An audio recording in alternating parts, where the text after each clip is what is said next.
Bonjour mes chers et bienvenue sur votre chaîne Langue avec Youssef. Alors aujourd'hui je vous parle des différentes valeurs sémantiques du mot comme.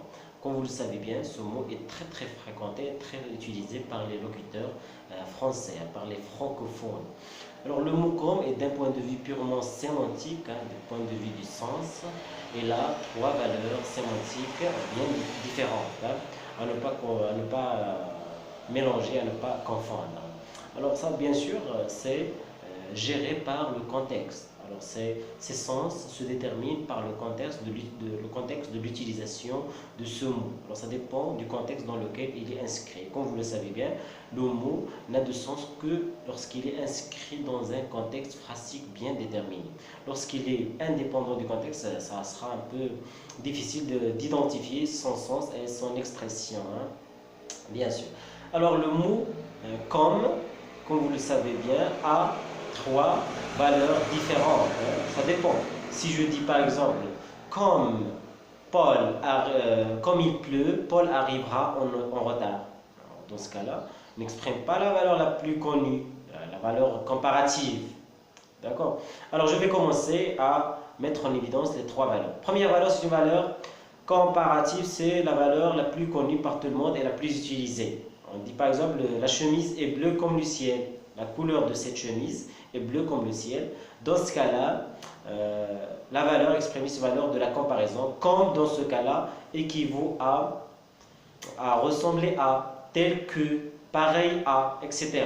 Alors c'est une valeur de la comparaison. La deuxième valeur, c'est une valeur dite causale, la valeur de la cause. Dans ce cas-là, comme elle équivaut à parce que, au car, d'accord, elle équivaut à parce que.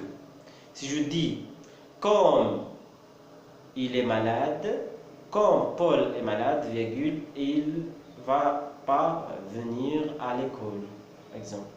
Parce qu'il est malade, d'accord, alors comme peut être remplacé ou remplaçable par parce que. Parce que Paul est malade, il ne va pas venir à l'école.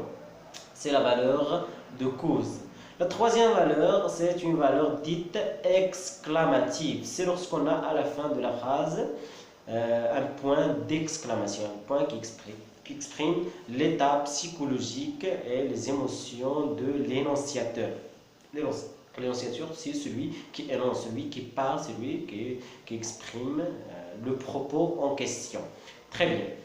Alors, cette valeur, c'est lorsque le mot comme équivaut à quel. Donc, lorsqu'on dit quel intéressant poème. Alors, dans ce cas-là, je peux dire comme ce poème est intéressant. Comme ce poème est intéressant, alors comme équivaut à quel. Dans ce cas-là, pour identifier, tout simplement, pour identifier cette valeur, on trouve à la fin de la phrase un point d'exclamation et aussi on comprend qu'il y a l'expression des sentiments et des émotions de l'énonciateur ou le locuteur. Très bien, alors voilà trois valeurs